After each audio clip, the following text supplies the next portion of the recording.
We all have those days where we have spurts of inspiration and motivation to be fit and live healthier. For most, that feeling fades the second we lace up our shoes or try to eat nothing but a salad for dinner.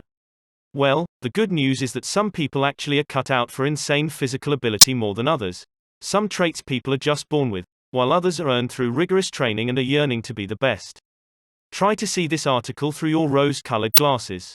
Any super athlete will say that no matter how much natural talent you have, your skills need to be honed. In other words, don't let this list turn optimism to pessimism when it comes to working out. The struggle is real. 10. VO2 max (VO2) means the volume of oxygen taken up by muscles during physical activity. There is some debate over whether high maximum intake levels are dependent on natural ability or if the body can be trained to increase oxygen uptake. Most scientists have settled on an idea that gifted runners are born with a higher VO2 max, but it can still be improved slightly, maybe 5 to 20, with high-intensity training.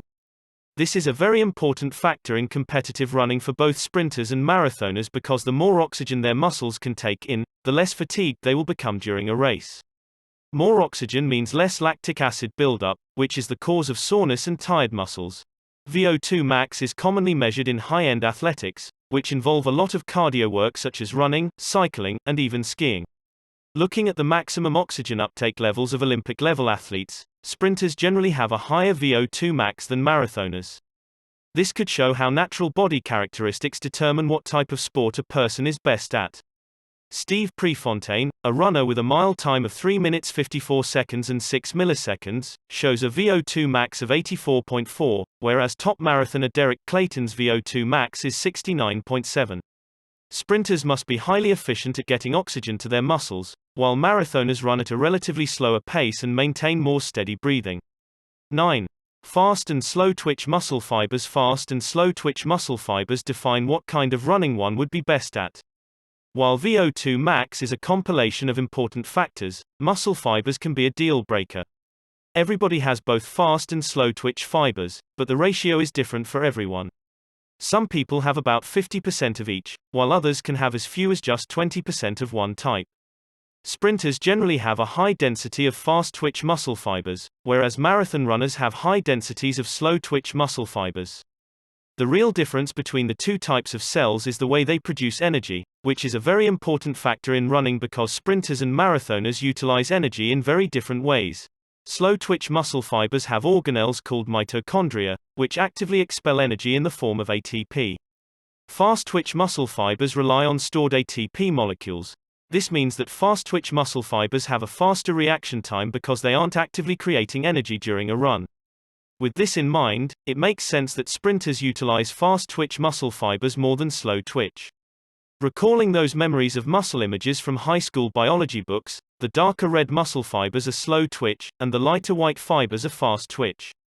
Red slow twitch fibers contain high levels of myoglobin, allowing them to stay oxygenated, while white fast twitch fibers don't contain as much blood, making them appear lighter. 8. Lactate levels. Lactic acid is produced during rigorous activity, when oxygen cannot be distributed to muscles quickly enough. When oxygen supplies are low and lactic acid increases, hydrogen ions are released, causing that burning muscle sensation we're all so very fond of. The lactate threshold, lieutenant, is assessed to help target an ideal workout intensity. Lieutenant is the point at which lactate begins to rapidly build up in the blood and is measured in either heart rate or running speed. Generally, workouts which fall in the middle area of lactate levels will increase running capabilities. Lactate levels are one of the aspects of physical fitness that do not rely on natural components so much as training. Competitive runners will hit in lieutenant at around 85% of their maximum heart rate. The more a person runs, the more their muscles will acclimate to it, and they will not overcompensate with high amounts of lactate. 7. Peak age. There have been a few recent studies done to show what age is the best for runners, and the good news. The studies have shown that unlike many other sports, runners of all ages can achieve their goals. It really just depends on how hard they train. That being said, this mostly pertains to distance running. The studies have shown that speed will deteriorate long before endurance. Fast twitch muscle fibers are the first to go, and on average, maximum heart rate decreases 1 beat per year as we age. Scientists have not yet discovered the reason behind this, but it is clearly related to the human aging process. There are many stories about older competitors running their fastest marathon times once they hit age 60. The only aspect of running that really becomes more difficult with age is recovery time. While older runners do not necessarily have less endurance, it may take longer for their muscles to recover from a difficult workout, although this, too, is relative. Muscles store glycogen, which helps mend soreness and fatigue. Older people generally lose muscle mass and therefore glycogen and the ability to make a speedy recovery.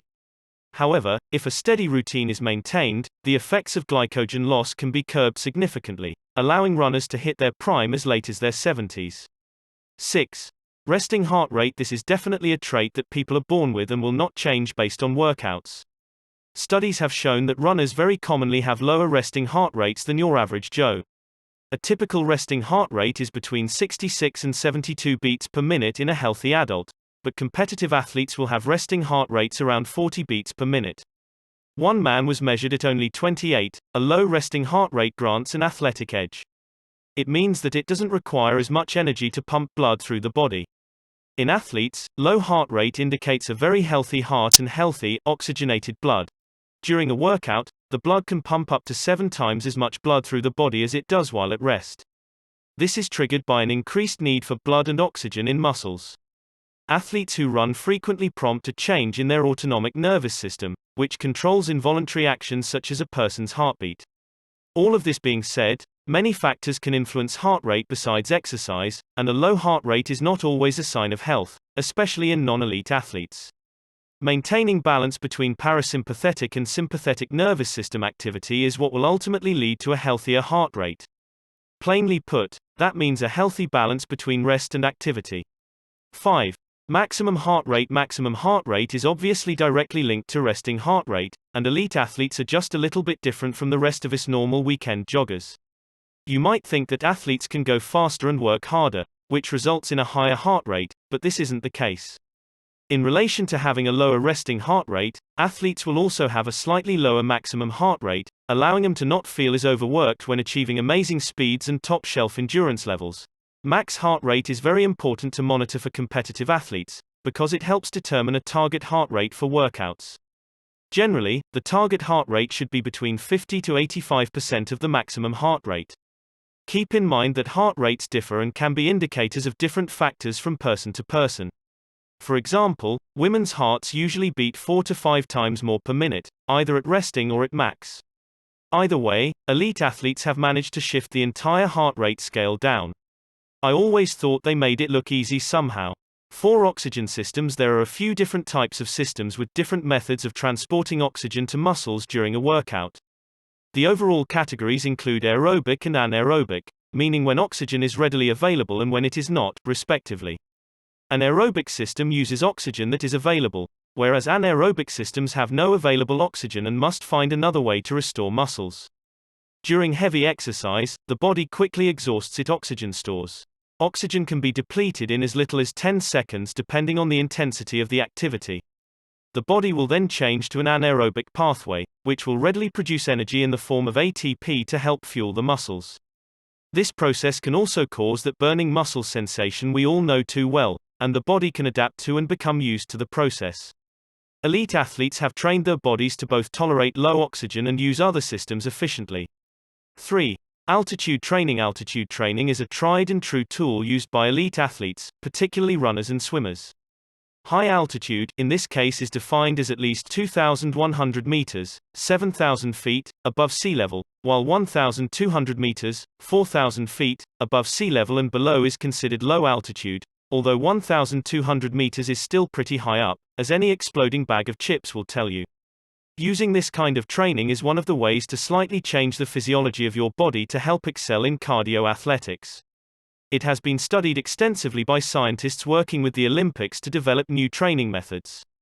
One scientist received the largest and longest-lasting grant that has ever been given in the name of the Olympics to study it, to the tune of 10 years. Higher altitude levels have less available oxygen in the air, resulting in less oxygen being dispersed to muscles. This makes it necessary to work harder and exert more force and energy during a workout. After returning to a lower altitude, the body still is used to a higher level of exertion. In addition, in high altitude, the body will compensate by creating extra red blood cells to carry oxygen more efficiently, which adds another advantage at lower altitudes.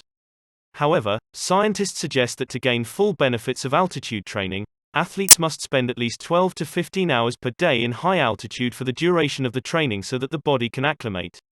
It is a rigorous process, but it also boasts significant results. 2. Tarahumara. The Tarahumara are a tribe of incredibly able long-distance runners living in Mexico. They embody the perfect example of what a life of running does. The tribe has always lived in huts that are fairly spread out, and they spend days running from village to village, often covering hundreds of miles, without stopping to sleep or eat. They are also known for their handmade alcohol, which they drink in excess. This somehow does not inhibit their running. The abilities of the Tarahumara are truly unparalleled. Running is their way of life, as they do not use modern technology and live in a very secluded environment, essentially only interacting with their fellow tribe members. And If You Hate Toeshoes, the book that made him famous was based around the lives of the Tarahumara. They run in extremely minimalistic sandals, which basically consist of a slab of rubber tied onto the foot in whatever way works. The Tarahumara are cited as evidence for the idea, often espoused by toe shoe enthusiasts, that the foot has evolved over thousands of years to perform perfectly without 2.5 inches of padding. Whether or not you personally agree with the theory popularized by toe shoes, there is no denying the physical capabilities of the Tarahumara. 1. Women in ultrarunning. There is no question that men can generally outcompete women in athletics. Men are built bigger, stronger, and faster. This is not to say that women cannot be incredibly athletic and can never beat men. In fact, there is one sport where women have proven to be equally as talented as their male counterparts. Ultrarunning is technically any race that is longer in distance than a marathon. They range anywhere from 50 to well over 160 kilometers, 30 to 100 miles, meaning that competitors will run for days on end with little or no sleep and often with no other people around. To many of us, the idea that anyone would do this, and pay an entry rate, seems ludicrous. But it happens. With distance running, results have shown that the longer the distance of the race, the smaller the gap becomes between the finishing times of men and women. The science behind it is as follows. In activities such as sprinting, women are at a disadvantage because of their smaller frames and less muscular builds. However, this same downfall is an advantage in ultrarunning.